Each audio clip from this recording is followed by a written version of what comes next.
Hello class 10। तो इस video में आप पढ़ेंगे द्विघात समीकरण का एक्सरसाइज 4.2 प्रश्न वाले 4.2। तो पिछले वाले में द्विघात समीकरण पहचानना और वो 2-3 सवाल थे लगाए थे। इसमें द्विघात समीकरण के मूल ज्ञात करना है। तो मूल या शून्य क्या होता है? वे एक्स के वे मान होते हैं जो समीकरण में रखने पे समीकरण क्या होता है? शून्य हो जाता है। उसी को शून्य कहते हैं या मूल भी कहते हैं। तो वो कैसे ज्ञात करेंगे? गुणनखंड विधि, गुणनखंड करेंगे, 2 ब्रैकेट में आएगा फिर। तो चलो करते हैं। चलो वो पहले करते हैं।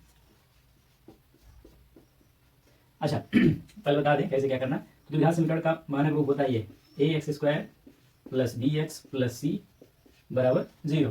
तो इसमें कैसे इसको सॉल्व करें? हाँ, मतलब ये परिभाषा है, ये 0 नहीं। तो गुणा करने पे ac के बराबर है, यानी कोई दो संख्या सोचना है कि गुणा करने पे ac के बराबर है, a गुणे c के बराबर है, ठीक है। और जोड़ने पे b के बराबर है, ठीक है, जोड़ने पे b के बराबर है, ऐसे करना है। तो जैसे हम पहला करने जा रहे हैं, x² माइनस 3x माइनस 10 बराबर 0। तो इसमें क्या करना? अब देखो x² का गुणांक क्या है? एक नहीं लिखा रहता है, छिपा रहता है। x² पढ़ेंगे चाहे इसको मैं इसे 1x² पढ़ सकते हैं ना। तो 1 जुड़े -10 ही होगा, ठीक है। अगर x² का कोई गुणांक नहीं है तो बस ऐसे समझ जाओ कि गुणा करने पे कितना है, ये जो इधर लिखा -10 है, और जोड़ने पे कितना है? -3, ठीक है। तो ऐसे दो संख्याएं सोचने हैं कि गुणा करने -10 है और जोड़ने पे -3 है। तो 5 दूना 10, देखो तो ऐसे कर लो, ये देखो -5 गुणे +2 कितना आएगा? -10, और -5 + 2 करोगे तो कितना आएगा? -3 आ गया ना। यानी कि वो दो संख्या क्या है? यही, इनको ऐसे भी लिख सकते हो, 2 गुणे -5 है बराबर -10, और 2 -5 बराबर -3। अब इनको आगे पीछे किसी भी क्रम में लिख लो, आएगा वही। तो कौन सा पहले ये वाला करें कि ये वाला? चलो करते हैं। तो इसी को दो भाग में तोड़ लेना है। जो दो संख्याएं सोचे थे उसी को, x² वही रहेगा, ऐसे लिख लो। इसी को जो -3x है इसको क्या लिखेंगे? -5x + 2x लिख सकते हैं। देखो -5x + 2x, -5x + 2x कितना हो जाएगा? -3x, और ये लिख दो -10 बराबर 0। अब यहाँ कॉमन लेंगे, इन दोनों में क्या कॉमन है? x। क्या बचेगा इसमें? x बचेगा, इसमें से क्या बचेगा? 5। इन दोनों में क्या कॉमन है? 2 x नहीं, इसमें x नहीं है ना, जो दोनों में होता है वही कॉमन ले सकते हैं। तो इसमें से क्या बचेगा? x, इसमें क्या बचेगा? 5 2 5 10 होता है बराबर 0। अब देखो ये एक पद हो गया, ये एक पद, इन दोनों में क्या कॉमन है? x - 5। अगर दोनों जगह सेम आ रहा है ब्रैकेट में तब तो जान लो सही जा रहा है, नहीं तो गड़बड़। अब x - 5 कॉमन ले लिए, तो इसमें क्या बचेगा? x बचेगा, वही जो बचा है दूसरे ब्रैकेट में लिख लो, x + 2, ठीक है, बराबर 0। अच्छा अगर मान लो हम इसको इधर भेज दें, ठीक है, इधर क्या है? इसमें इसका गुणा इधर आएगा, भाग हो जाएगा, तो 0 भागा इतना, मतलब 0 बटे इतना 0 ही होगा, ठीक है। तो ऐसे कर लें, x - 5 बराबर 0, इसको इधर भेज दीजिए, 0 तो x बराबर कितना आ जाएगा? 5 आ गया ना। देखो 5 को इधर भेज दो बराबर के इस साइड, तो क्या हो जाएगा? x बराबर 5, और ऐसे 0 + 5 होगा। और अगर हम इसको इधर भेज दें, इस ब्रैकेट को 0 की तरफ भेज दें, तो इतना बराबर क्या हो जाएगा? 0 बटा x - 5, जो कि 0 हो जाएगा। तो यानी कि x + 2 बराबर क्या होगा? 0। अब दूसरा ब्रैकेट बराबर 0 लेना, ऐसे कहने मतलब x + 2 बराबर 0। तो x बराबर कितना होगा? +2 को इधर भेजेंगे, -2, ठीक है, ये हो गया। अच्छा अब कुछ लोग के मन में सवाल उठेगा कि क्या हम अगर ऐसे लिखें तो जैसे ये -3x को हमने -5x + 2x लिखा, -3x हुआ, है ना। कुछ लोग कहेंगे कि अरे यहाँ लिखा नहीं, ये हो गया, यहाँ पर ठीक है, यहाँ कुछ लोग कहेंगे इसको जो है ऐसे -3x को जो है हम ऐसे भी तो लिख सकते हैं कि 2x - 3x, sorry -5x, 2x - 5x, ये भी तो -3x ही होगा, -10 है ना, बराबर 0। तो क्या नहीं आएगा? तब भी आएगा, ठीक है। कॉमन ले लो, x कॉमन मिलेगा, क्या बचेगा दोनों में? इसमें बचेगा x, इसमें से बचेगा 2। यहाँ क्या कॉमन ले लो? देखो दोनों माइनस कॉमन ले लो, और 5 भी है, इसमें 5 है, इसमें 5 दूना 5 है ना, कॉमन ले लिए। इसमें क्या बचेगा? x। अच्छा दोनों का माइनस बाहर कॉमन ले लिए तो अंदर दोनों प्लस होगा, x + 5 दूना 10, इसमें बाहर 2 बचेगा, ये हो गया। अब x + 2 कॉमन ले लो। अच्छा इसमें क्या आया था? x - 5 ब्रैकेट में आ रहा था, इसमें क्या है? x + 2, तो दूसरे ब्रैकेट में वही आ गया जिसमें पहले ब्रैकेट में आया था, आएगा आंसर तभी x - 5 बराबर 0। अब इसको इधर फेंक दो, तो x + 2 बराबर 0, x बराबर -2, तब भी आएगा, है ना। अब कि इसको इधर फेंक दो, इतना बराबर 0 हो जाएगा, तो x - 5 बराबर 0, तो x बराबर कितना हो जाएगा? -5 इधर फेंक दो, +5, तभी आ गया ना, एक्स बराबर 5। अब देखो उस तरह की तब भी आया, अब एक्स बराबर -2 पहले आया और एक्स बराबर 5 बाद में आया, इसमें ये आएगा तब भी किसी भी तरह करो। अगला सवाल लगाते हैं, ये 2 वाला। तो इसी तरह क्वेश्चन नंबर 2 कर लेंगे। हाँ थोड़ा मैं हिंट दे रहा हूँ, पूरा लगाऊंगा नहीं, आप लोग लगाएंगे, ठीक है। तो क्या लिखा, 2x² + x - 6 बराबर 0 0 पढ़ी। अब देखो यहाँ ब्लू वाला, आज ब्लैक से लिख रहा है क्या सर, ब्लू का नहीं लिखे। गुणा करने कितना है, AC के बराबर, यानी कि ये 2 6 12, गुणा करने पे कितना है -12 है। ये देखो 2 गुणे माइनस है, कितना है -12 है, और जोड़ने कितना है 1, यहाँ 1x है ना, जोड़ने कितना है 1 है +1, ठीक है। ऐसे 2 नंबर सोचने हैं तो वो क्या होंगे 2 नंबर, गुणा करने -12 है और जोड़ने पे +1 है, तो -4 और +3, तो -4 3 -12 और -4 + 3 कितना होगा -1। ये देखो -4 गुणे +3 कितना होगा -12, और -4 + 3 मतलब -4 और 3 को जोड़ेंगे तो माइनस, अच्छा वहाँ +1 लाना था, ठीक है। तो 3 माइनस होगा, 3 वाला जो है माइनस होगा, 4 प्लस में रहेगा और 3 जो है माइनस होगा। तो 4 गुणे -3 -12, 4 + -3, 4 और -3 को जोड़ेंगे +1 आएगा, ये होगा। तो इसको ऐसे लिखना पड़ेगा, ऐसे 2x² ऐसे ही लिखो। इसी को 1x को तोड़ना है किसमें, जो प्लस है 4 है तो +4x, और -3 है तो -3x। ये देखो 4x - 3x 1x आएगा ना, आएगा कि नहीं, -6। इस तरह बना लो। अब जो कॉमन दिख रहा है कॉमन लेके कर लेना है। अब चलो आते हैं तीसरे वाले पे। तीसरा सवाल है स्क्वायर रूट वाला, बहुत लोग स्क्वायर रूट देख के डर जाते हैं। √2x + 7x + 5√2 = 0। तो गुणा करने कितना है, √2 × 5√2 कितना आएगा, ये देखो √2 × 5√2 का मल्टीप्लाई करोगे तो ये देखो 5 ऐसे ही लिख लो, क्योंकि 5 का और √2 का मल्टीप्लाई नहीं हो पाएगा, अंदर है ना। √2 × √2 कितना हो जाएगा 2, कोई इसी नंबर का देखो 2 को ऐसे लिखा जा सकता है, √2 × √2, तो √2 × √2 2 नहीं होगा, ठीक, ये हो गया। तो कितना हो जाएगा 10 आएगा ना। तो गुणा करने कितना है 10 आया और जोड़ने पे 7 आया, ऐसे 2 नंबर सोचना है। तो वो 2 नंबर क्या होंगे, अरे सब प्लस में ही है क्या, गुणा करने 10 आया, जोड़ने 7 आया, वही 5 10। हाँ आएगा, हाँ सब प्लस में ही। तो गुणा करने 10 आए और जोड़ने 5 आए, तो 5 × 10 5 2 7 आ गया ना। तो √2x², इसी को तोड़ना है 2 भाग में, तो क्या लिखें 2x + 5x, मैंने चाहे 5 है, पहले 5x लिखो बाद में तो तभी आएगा, +5√2 10 नहीं, अरे गुणा करने में इनका 10 आया था ना, AC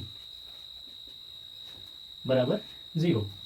अब कॉमन लेते हैं, इन दोनों में क्या कॉमन है, √2x, ठीक है, √2x, तो इसमें क्या बचेगा x बचेगा, और इसमें से √2 निकल गया, √2 बचेगा, तो x तो निकल ही गया, क्योंकि 2 में 2 बार √2 होता है, ठीक है। 2 = √2 × √2। इन दोनों में क्या कॉमन है 5 है ना, क्या बचेगा इसमें x, इसमें क्या बचेगा √2, हाँ √2। अब x + √2 x + √2 ये कॉमन हो जाएगा, और बचेगा क्या √2x √2x + 5। तो ये जो सेम ब्रैकेट है इसको लिख लो एक ब्रैकेट में, और जो बच रहा है उसको दूसरे ब्रैकेट में, ठीक है, हो गया बराबर 0, यहाँ सिमट गया ना। अब चलो मान लो इसको इधर भेज दिए, है ना, इधर क्या है गुणा है, इधर जाएगा भाग हो जाएगा, भाग मतलब बटा, तो 0 बटा इतना, तो इसको यही रख दिए x + √2 बराबर, इसको इधर भेज दिए 0 बटा इतना, 0 हो जाएगा। तो ऐसे कर सकते हैं, ऐसे भी लिख सकते हैं, जब x + √2 बराबर 0, ठीक है, x बराबर कितना आएगा -√2, ठीक है, आ गया।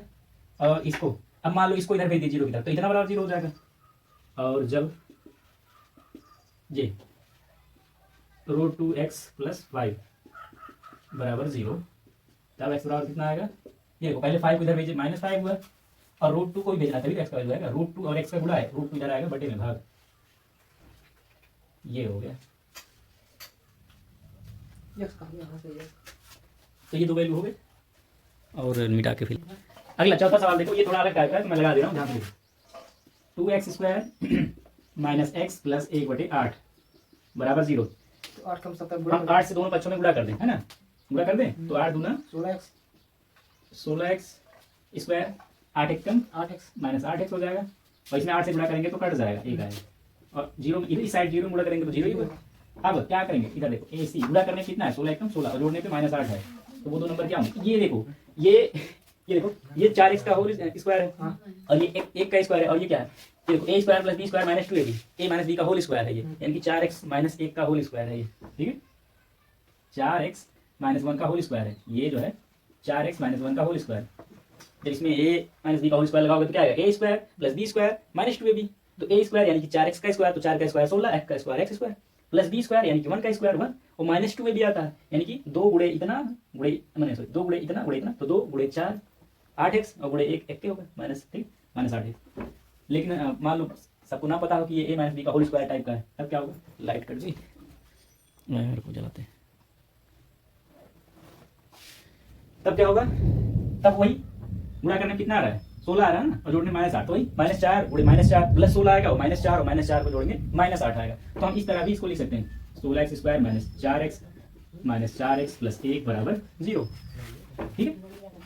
अब यहाँ कॉमन ले लें, इन दोनों में क्या कॉमन मिलेगा 4x, इसमें क्या बचेगा 4 चौके 16 4 बचेगा, और x बचेगा, माइनस इसमें क्या बचेगा 4x पूरा निकल गया, तो 4x एक कम माइनस 1 बचेगा, ठीक।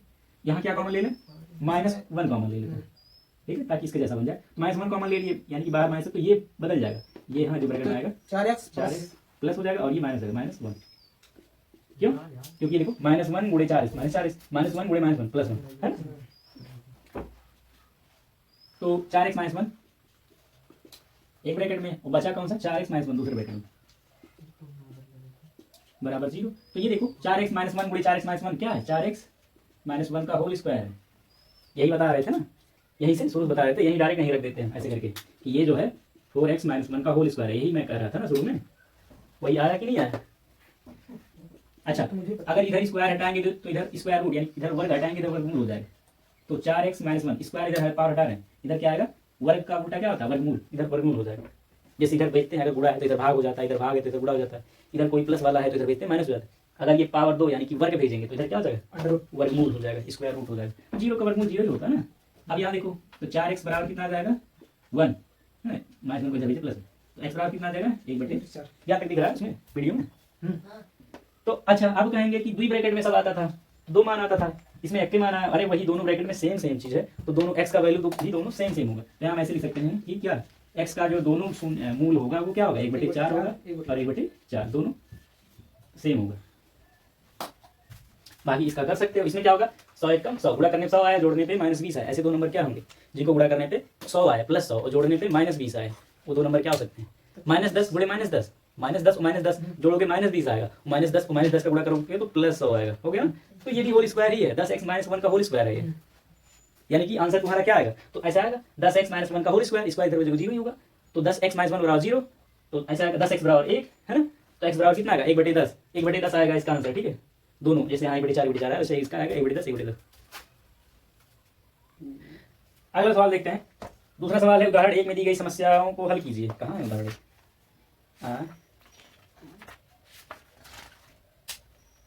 यही है उदाहरण, जान और जीवन की दोनों के पास कुल मिलाकर 45 कंचे हैं, ठीक है, हाँ इसको सॉल्व करना करे थे, हो गया था कराए थे ना, चलो ठीक है इसको करना। अगला सवाल देखते हैं, तीसरा सवाल है ऐसी दो संख्याएं ज्ञात कीजिए जिनका योग 27 और गुणनफल 182। अरे चलिए कह रहा है ऐसी दो संख्याएं ज्ञात कीजिए जिनका योग 27 हो, माना वो दोनों संख्याएं x तथा y हैं, नहीं x मानना है, ठीक है, माना एक संख्या x तभी तुम एक ही मानोगे x y मान लोगे तो द्विघात नहीं बनेगा, हाँ माना एक संख्या, इसको क्या हो गया लगता है स्याही गड़बड़ हो गया, माना एक संख्या x है, ठीक है, क्योंकि दोनों संख्याओं का योग कितना है, दोनों संख्याओं का योग 27 है, ऐसी दो संख्या जिनका योग 27, तो एक संख्या x है तो दूसरी संख्या कितनी होगी x + 27, तब दूसरी संख्या 27 - x होगी, दोनों को जोड़ने 27 आता है, और इनका गुणनफल 182 हो, तो प्रश्नानुसार ये कह सकते हैं शर्तानुसार इनका गुणनफल कितना है 182, तो यही एक संख्या x है और दूसरा संख्या 27 - x, इन्हीं का गुणनफल करने पे कितना आएगा 182। अब इसी को सॉल्व कर लो, आ जाएगा आंसर। कितना आएगा x गुणे 27, चल कहने का 27x, x गुणे माइनस एक्स स्क्वायर है ना, इधर है बराबर 182 है ना। ये देखो सबको इस पक्ष में उठा लो तो इधर 0 बचेगा है ना, सबको इधर उठा ले आएंगे, ये इधर आएगा प्लस हो जाएगा ना एक्स स्क्वायर, ये इधर आ जाएगा माइनस हो जाएगा माइनस 27x, और ये इधर 182 है ना। ये समझ में आया। तो ये देखो 0 बराबर इतना, तो इतना बराबर 0 नहीं लिख सकते, तो इस पूरे को इधर, इस पूरे को जीरो को इधर लिख दो ऐसे, एक्स स्क्वायर माइनस 27x और प्लस 182। अब यहाँ ऐसी दो संख्याएं ढूंढना है जिनका गुणा करने पे 182 है और जोड़ना माइनस 27 है। यहाँ 1 है तो एक गुणे ऐसे, एक गुणे 182 ही होगा, तो 182 का अभाज्य गुणनखंड करना पड़ेगा। 182 था, हाँ ठीक 182 था, तो 2 9 18, 2 1 2, फिर 13 से 91, फिर 7 1 7, ये हो गया। तो ऐसी दो संख्याएं लेना है जिनका योग 27 आ जाए, माइनस 27 और गुणा करने पे प्लस 182 है। तो हाँ ये देखो, ये 7 दूना 14 और ये 13, तो अगर हम एक नंबर ले लें माइनस 14, एक नंबर माइनस 13, तो माइनस 14 और माइनस 13 का गुणा करेंगे तो प्लस 182 आएगा, माइनस 14 और माइनस 13 जोड़ेंगे तो माइनस 27 आएगा। तो बस इसे कर लेते हैं, एक्स स्क्वायर इसको क्या लिख सकते हैं minus 13x minus 14x plus 182 बराबर 0। यहाँ कॉमन लेना है, इसमें इन दोनों में x कॉमन है, x ले लीजिए, इसमें से क्या बचेगा x बचेगा, इसमें से क्या बचेगा माइनस 13। यहाँ क्या कॉमन ले लें, चलो हम माइनस कॉमन ले लेते हैं पहले, और 14 कॉमन ले लेते हैं, माइनस 14। तो क्योंकि बाहर माइनस कॉमन लिए हैं तो अंदर चिन्ह बदल जाएगा, ये प्लस x बचेगा और ये बचेगा 14 से इसमें 182 भाग देंगे 13 बन जाएगा, ठीक है। ये हो गया बराबर 0। अब यहाँ देखो दो पद है, एक पद ये एक पद ये, इन दोनों में x माइनस 13 कॉमन है, ये कॉमन ले लिए तो क्या बचा x बचा, और इसमें क्या बचा माइनस 14 बराबर 0। अब चलो इसको इधर फेंक दिए, ये 0 हो गया तो क्या हो जाएगा x माइनस 13 बराबर 0। तो x बराबर कितना आ जाएगा 13 प्लस 13। अब इसको इधर फेंक देते हैं तो x माइनस 14 बराबर 0 हो जाएगा, तो x बराबर कितना आ जाएगा 14 प्लस 14। अब दो आंसर क्यों आया है, क्योंकि ये द्विघात संकट है, ये दोनों आंसर उसको सेटिस्फाई करेगा। देखो अगर एक संख्या 13 है तो दूसरा संख्या 14 होगा, 13 और 14 जोड़ो 27 आएगा, आएगा कि नहीं। और दूसरा शर्त क्या था कि इनका गुणा करने पे 182 आएगा, हाँ तो आएगा, 13 और 14 का गुणा करो 182 आएगा। आंसर है सही आज कुछ ज़्यादा करनी है। बहुत। अगला सवाल है, दो क्रमागत धनात्मक पूर्णांक ज्ञात कीजिए जिनके वर्गों का योग 365 हो। अरे इंक डाले हैं बीच में, फिर भी नहीं चल रहा। दो क्रमागत धनात्मक पूर्णांक पूछ रहा है, तो मान लिया एक धनात्मक पूर्णांक x है, तो अगला वाला क्या होगा x प्लस 1, ठीक है। ये बेकार हो गया लगता है मार्कर।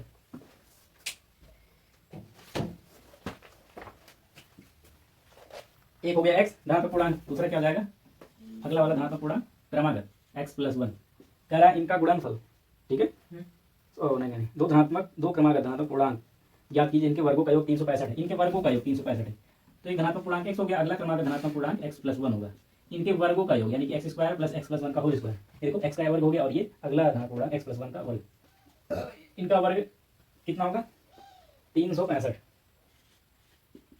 तो एक साल का दिन बता दी रहा है, तो कितना हो जाएगा x square plus x plus 1 का होल स्क्वायर कर लो, x स्क्वायर है ना, a square plus b square यानी कि 1 का स्क्वायर प्लस 2ab यानी कि 2x, देखो 2 इंटू एक्स इंटू 1 2x ही 1 बराबर 365, ठीक है। तो कितना हो गया 2x स्क्वायर प्लस 2x, इसको उधर इधर उठाया जाते हैं तो इधर आएगा, देखो 365 इधर है प्लस में, इधर आएगा माइनस हो जाएगा, तो 1 माइनस 365 कितना हो जाएगा 364 माइनस 364 बराबर 0। या यूँ कर लें, ऐसे देखो ऐसे कर लो, 1 को इधर भेज दो है ना, तो 365 में से 1 आके घट जाएगा, 364 बचेगा इधर प्लस में। अब देखो 2 से काट दो है ना, कितना बार जाएगा 2 1 2, 2 8 16, 2 2 4, 182 हो गया है ना, ये तो भाई वाला है। तो ये समीकरण क्या बन जाएगा एक्स स्क्वायर प्लस एक्स बराबर 182, यहाँ पे दिख रहा है, यहाँ लिख रहे हैं एक्स स्क्वायर प्लस एक्स 182 को उधर माइनस 82 बराबर 0। यानी कि ऐसे दो संख्याएं ढूंढना है जिनका गुणा करने पे एक माइनस 182 है और जोड़ने पे एक है, एक एक्स है ना। तो अभी किए थे ना इस वाले सवाल में, देखो 13 और 14 का गुणा करने पे 182 आएगा और 13 और 14 का अंतर एक आ जाएगा। तो उसमें बड़ा नंबर क्या होगा, मतलब बड़ा नंबर क्या आएगा माइनस लगा, तो -4 -14, ठीक है, -14 और +13 का गुणा करोगे तो -182 आएगा और -14 और +13 को जब जोड़ोगे तो प्लस एक आएगा। लेकिन +1 लाना है, यानी कि छोटा वाला नंबर माइनस करो। ऐसे तो +14 और -13 का गुणा करोगे -182 आएगा, 14 और -13 को जोड़ोगे तो +1 आएगा, है ना। तो ये क्या बन जाएगा, x² + 14x - 13x, ठीक है। देखो ये एक x ही होगा ना, -182 बराबर 0। कॉमन ले लो, इन दोनों में x कॉमन है, इसमें से x निकल गया, क्या बचा x, इसमें से चलो -13 कॉमन ले लेते हैं, ठीक है। क्या बचेगा, इसमें x बचेगा x प्लस इसमें 14 बचेगा बराबर 0। x + 14 कॉमन ले लो, देखो इसमें भी है इसमें भी,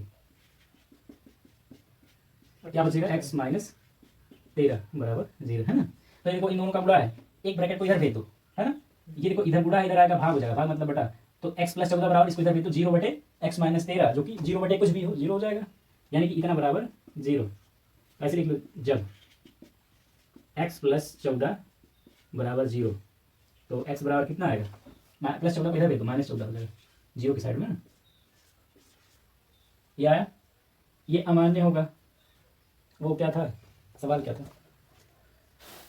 दो धनात्मक पूर्णांक पूछ रहा है, यहाँ पे ऋणात्मक आ गया ना, तो ये अमान्य होगा, ठीक है। अगला वाला, और जब x - 13, ये दूसरा ब्रैकेट में जो है उतना बराबर का 0 है, तब x बराबर कितना है, 13 +13, जो कि हमारा आंसर होगा, ठीक है, क्योंकि ये धनात्मक है। तो दो संख्याएं कौन कौन से हो जाएंगे, वही 13 13 और 14, उनका गुणा करने पे उनके वर्गों को जोड़ने पे कितना आएगा, 365 देख लेते हैं, सच में आता है। तो 13 का वर्ग + 14 का वर्ग, अगर आ गया तब तो जान लो सही, 13 3 169 और 14 का वर्ग 196, जोड़ लो, 6 9 15, है ना, 9 6 15 1 16, 1 और 1 2 हासिल होगा, 1 3 आ गया। अच्छा, अगर हम ये वाला ले लें -14 ले लें, तब भी क्या हमारा आंसर सही होगा, तभी सही होगा। देखो अगर पहली संख्या -14 है तो इसके बाद आने वाली संख्या कौन सी होगी, -15। नहीं नहीं नहीं नहीं, क्रमागत संख्या पूछ रहा है। जैसे मैं कहूँ कि 14 के बाद क्या आता है 15, है ना, 18 के बाद क्या आता है 19, तो उसके क्रमागत संख्या निकालने के लिए क्या करना है, एक जोड़ना होता है ना। तो इसके बाद वाली, मतलब इसके क्रमागत संख्या, अगली संख्या कौन सी होगी, इसमें +1 करोगे तो -14 में +1 करोगे कितना आएगा, -13, यानी कि दो नंबर कौन से होंगे, -14 और -13, इनका वर्ग करके जोड़ो तभी ये 365 आएगा। ये देखो -14 का वर्ग करोगे तो माइनस बड़ी माइनस प्लस हो जाएगा, कितना हो जाएगा 196, और 13 का वर्ग करोगे तो माइनस बड़ी माइनस प्लस हो जाएगा 169, तभी 365 आएगा। यानी कि जो तुम्हारा आंसर आ रहा है माइनस में, जो कहीं कहीं किसी क्वेश्चन में अमान्य हो जाएगा, उसको भी अगर हम समीकरण में रख दें तभी वो उसको संतुष्ट करेगा, और जो जो शर्त दिया है सबको संतुष्ट करेगा, ठीक है। That is the power of quadratic equation. दो सवाल और हैं, देखते हैं। ये देखो एनसीईआरटी का, उसमें लिखा ना 5वां सवाल, एक समकोण त्रिभुज की ऊंचाई, राइट एंगल ट्रायंगल, समकोण त्रिभुज की ऊंचाई इसके आधार से 7 सेंटीमीटर कम है। तो ऐसे बना लेते हैं, ये देखो समकोण त्रिभुज हम बना ले रहे हैं, बन गया है, ये 90 डिग्री है, अभी तो समकोण त्रिभुज होगा। तो कह रहा है एक समकोण त्रिभुज है, ठीक है, इसकी ऊंचाई आधार से 7 सेंटीमीटर कम है। तो मान लो आधार x है ना, तो ऊंचाई कितना होगा, x - 7, आधार से ऊंचाई जो है 7 सेंटीमीटर कम है, ठीक है। यदि कर्ण 13 हो तो कह रहा है कर्ण 13 सेंटीमीटर, फिर सड़ा वाला मार्कर उठा लिया, चलता नहीं है, कहाँ गया ब्लू वाला। ये देखो ये x है, यह है x से 7 कम, ठीक है, और कर्ण कितना दिया है, हाइपोटेनस कितना दिया है 13 सेंटीमीटर, ठीक है। तो यही पता करना है। हाँ, सवाल पढ़ने के बाद पूरा क्या था, समकोण त्रिभुज की ऊंचाई इसके आधार से 7 सेंटीमीटर कम है, यदि कर्ण 13 सेंटीमीटर का हो तो अन्य दो भुजाएं ज्ञात करना है। तो इन दोनों यानी कि आधार और लंब ज्ञात करना है, ठीक है। 5वां सवाल है ये, लग रहा है 5 जैसा। तो हमको पता है पाइथागोरस थ्योरम लगाएंगे हम, ठीक है। पाइथागोरस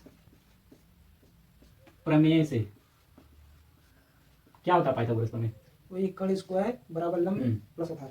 हाँ, लंब का स्क्वायर प्लस आधार का स्क्वायर बड़ा कर्ण का स्क्वायर, ये ना। तो आधार का स्क्वायर कर लो, है ना, x स्क्वायर, ऐसे लंब का वर्ग प्लस आधार का वर्ग बराबर कर्ण का वर्ग, है ना। तो लंब कितना है x - 7, तो x - 7 का वर्ग यानी कि x - 7 का होल स्क्वायर प्लस आधार का वर्ग यानी कि x का वर्ग x स्क्वायर बराबर कर्ण का वर्ग यानी कि 13 का वर्ग 13 का स्क्वायर।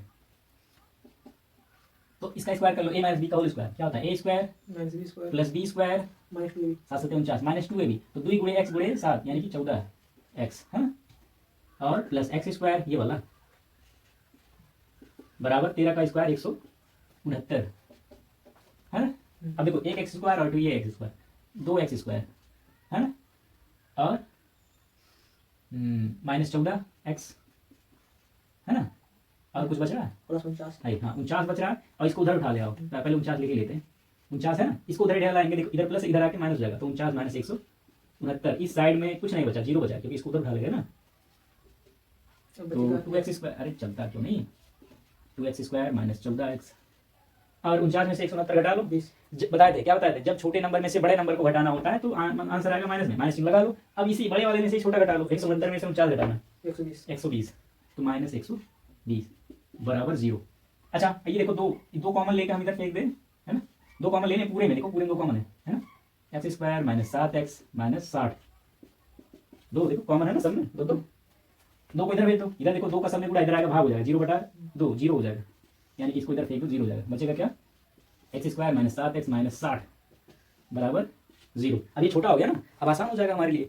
अब हमको अब ऐसे दो संख्याएं सोचना है, ठीक है, कि जिनका गुणा करने पे माइनस 60 है, ठीक है, गुणा करने पे माइनस 60 है और जोड़ने पे कितना है, माइनस 7 आए, ऐसे दो संख्याएं क्या होंगे, कोई ऐसी दो संख्याएं हैं, दो पूर्णांक सोचिए, ठीक है, जिनका गुणा करने पे माइनस 60 है और जोड़ने पे माइनस 7 है, 12 5 हाँ 12 पंजे 60, और क्योंकि जोड़ने में माइनस आ रहा है यानी कि बड़ा वाला नंबर माइनस में होगा, यानी कि माइनस 12 और प्लस 5 है ना, तो माइनस 12 प्लस 5 करेंगे तो माइनस 7 आएगा, और माइनस 12 पंजे माइनस 60, बहुत बढ़िया। तो x square minus 12x plus 5x minus 60 बराबर 0। कॉमन ले लो, इन दोनों में क्या कॉमन है, x है, क्या बचेगा इसमें से x, इसमें से क्या बचेगा माइनस 12, इन दोनों में 5 कॉमन है, प्लस 5 ले लो कॉमन, क्या बचेगा x, माइनस दिख रहा है माइनस लगा लो, 5 से भाग दे लो साइड में, 5 12 ये 60 12 है ना।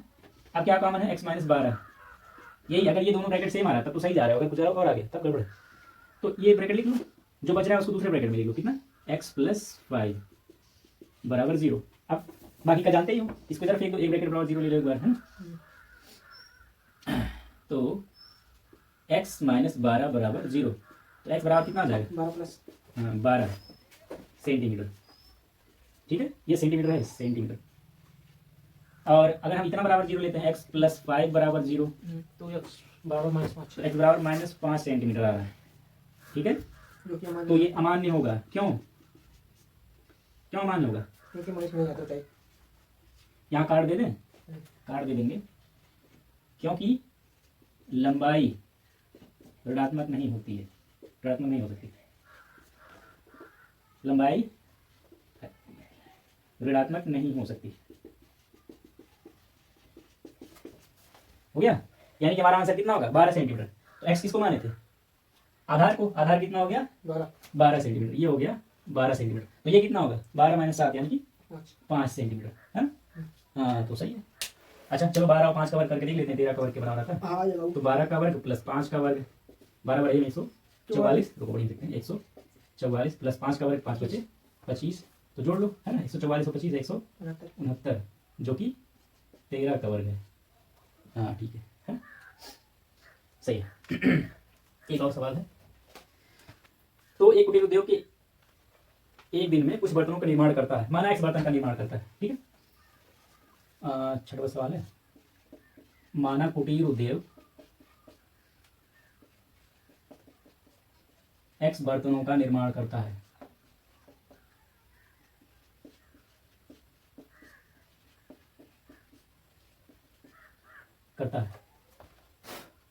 एक विशेष दिन यह देखा गया कि प्रत्येक नग की निर्माण लागत, तो एक दिन कुछ इस तरह बर्तन बनाए गए इतने मात्रा में कि देखा गया कि हर एक, अब देखो यहाँ क्या दिया है, उस दिन के निर्माण किए गए बर्तनों देखा गया कि प्रत्येक नग, अब यही नग कंफ्यूज करेगा, हम लोग नग जानते थे कि सोना चांदी जो नापते हैं उसमें नग कोई इकाई होती थी, मतलब यूनिट होती थी, लेकिन यहाँ बहुत बेकार तरीके से प्रत्येक नग कहीं क्या होती, प्रत्येक बर्तन का था, कंफ्यूज कर देता, बहुत कंफ्यूज कर देता। प्रत्येक बर्तन के निर्माण की लागत, यानी कि एक बर्तन के निर्माण की लागत बर्तनों की संख्या के दुगने से 3 अधिक थी, यह देखा गया। तो देखो एक्स बर्तन है तो निर्माण देखो प्रत्येक बर्तन की निर्माण लागत कितनी होगी, बर्तनों की संख्या के दुगना, यानी कि एक्स है बर्तनों की संख्या, अरे लिखा जा, हाँ एक्स का दुगना से 3 अधिक, ये प्रत्येक बर्तन की निर्माण लागत है। अतः कुल बर्तनों का निर्माण लागत क्या होगा? कुल बर्तनों की निर्माण लागत कितना हो जाएगा? बर्तनों की संख्या गुणे एक बर्तन का मूल्य या लागत, यही ना, एक बर्तन की लागत। और ये कितना दिया है? कह रहा पूरा 90 रुपया लगा बनाने में, कुल निर्माण लागत। तो निर्मित बर्तनों की संख्या ज्ञात कीजिए। तो बर्तनों की संख्या कितनी है? x है ना, x गुणे एक बर्तन के निर्माण की लागत कितना है? 2x + 3। इनका गुणा करने पे कुल बर्तन की निर्माण लागत 90 रुपये आ जाएगा। सॉल्व कर लो। x × 2x 2x square, x × 3 3x, और 90 को इधर उठा लिया, -90 बराबर 0। ये बन गया। अब 90 था। तो गुणा करने पे -90 आए। 180 है। हाँ 180 दिया था क्या? नहीं 90 को गुणा करने पे 180 आएगा। अच्छा हाँ हाँ, एक सेकंड, हाँ इसका गुणा होता है ना ए और सी का। हाँ गुणा करने पे -180 आया, ठीक है। गुणा करने पे -180 आया, और जोड़ने पे कितना है? हाँ +3 आया। ऐसे दो पूर्णांक सोचना है तो हम उतना बड़ा नंबर तो सोच नहीं सकते। इसके लिए हम क्या करेंगे? 180 का भाज्य गुणनखंड करेंगे। अब इस तरीके से जो करेगा वो गधा है, ठीक है। ये सस्ता नंबर है, इसको सस्ते में निपटा देंगे। 180 मतलब क्या? 18 × 10। 18 मतलब क्या? 2 3 6 6 3 18, और 10 मतलब 2 × 5, ठीक है। अब इसमें से बनाना है दो संख्याएं जिनका अंतर कितना हो? 3। तो ये देखो 5 3 15 है ना, और 2 3 6 6 2 12, तो 15 - 12 आएगा ना 3 आएगा कि? तो यहाँ फिट कर दो लाके उठा के 2x स्क्वायर + 3x, और हाँ नहीं 15x - 12x 15 और 12 जो है, हाँ 15 और 12 का गुणा करने 90 आएगा। तो 15x - 12x - 90 बराबर 0। हे अभी तुम लोग का बारी आ रहा है, शांत रहो। अभी इसको, ये इसका लास्ट क्वेश्चन है, ठीक है। इन लोग का फिर पढ़ा के तुम लोग पढ़ा। देखो अब कॉमन लेते हैं, इन दोनों में क्या कॉमन है? 2x नहीं, इसमें कहाँ 2 है? 15 में 2 नहीं होता, x कॉमन है। केवल x कॉमन है। क्या बचेगा? 2x बचेगा, और प्लस इसमें क्या बचेगा? 15 हाँ 15। देखो इन दोनों माइनस कॉमन ले लिया, और क्या मिलेगा? 12 कॉमन मिलेगा, है ना। 12 नहीं 6 मिलेगा, है। 12 से भाग नहीं जाएगा, 12 से 84 नहीं जाएगा ना, 6 से जाएगा भाग। -6 कॉमन ले लिया तो इसमें क्या बचेगा? 6 दूना 12, 2x बचेगा। इसमें 6 15 90 + 15 बराबर 0, है ना। अब इसको मिटा देते हैं। तो ये देखो 2x + 15 कॉमन ले लो। दूसरे ब्रैकेट में क्या बचेगा? x - 6 बराबर 0। एक बार एक ब्रैकेट बराबर 0 ले लेते हैं, एक बार दूसरा ब्रैकेट। जब 2x + 15 बराबर 0, ध्यान देखो ध्यान से। पहले 15 को इधर भेजेंगे, है ना। देखो वहीं 0 बराबर लिख लिया, इधर से मान लो इधर भेजा। पहले 15 को इधर भेजोगे -15 हो जाएगा, है ना। और x को हमको चाहिए 2, और x का गुणा है। 2 को इधर भेजोगे तो भाग, यानी कि बटे में आ जाएगा। इधर x खाली बचेगा। x बराबर कितना आएगा? -15/2। तो क्या ये बर्तन की संख्या हो सकती है? बर्तन की संख्या ऋणात्मक नहीं हो सकती। और ये क्या? -15/2 का मतलब क्या? -7.5। तो क्या 7.5 बर्तन हो सकते हैं? ये तो बहुत ही गड़बड़ है ना। एक तो ये ऋणात्मक है, ऋणात्मक में कोई संख्या होता ही नहीं, मतलब गिनती वाला संख्या नहीं होता ना, तो बर्तन की संख्या ऋणात्मक नहीं हो सकती। और दूसरा ये पूर्णांक नहीं है, 15 बर्तन होते हैं, 7 बर्तन होते हैं, 7.5 बर्तन थोड़े ना होता है। तो ये क्या होगा? अमान्य होगा, यानी कि हमारा दूसरा आंसर सही होगा। और जब ये x - 6 बराबर 0, तब क्या आएगा? x बराबर 6 बर्तन। ये सही है ना, ये सही है। यानी कि बर्तनों की संख्या 6 होगी, और कुल बर्तनों का लागत 90 रुपया है। तो एक बर्तन का लागत कितना होगा? 90 में 6 बर्तन से भाग दे दो, यानी कि कितने बर्तनों की संख्या आ जाएगी? 6 से भाग दे दो 90 में, 15 छक्का 90, यानी कि कितना आ जाएगा? 15 रुपए एक बर्तन का मूल्य, ठीक। और प्रत्येक बर्तन का मूल्य, मूल्य नहीं लागत कितना होगा? 15 रुपए। ये हो गया खत्म।